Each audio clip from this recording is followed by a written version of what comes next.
Lord, give me more strength. Lord, palakasin mo ako sa mga oras na ito. Bigyan mo pa ako ng maraming inspirasyon para makamove on sa buhay ko. Ako ngayon, Lord, ay nakalubog sa isang problema na hindi ko lubos maisip kung bakit dumating sa aking buhay ito. Nalilito at parang nawawala na ako. Parang walang makapitan.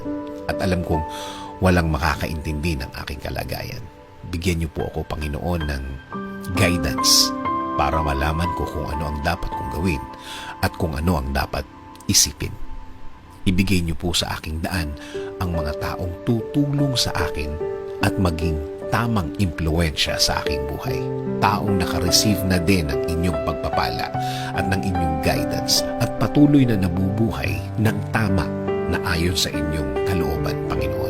Huwag niyo pong hayaan din na grabing maapektuhan ang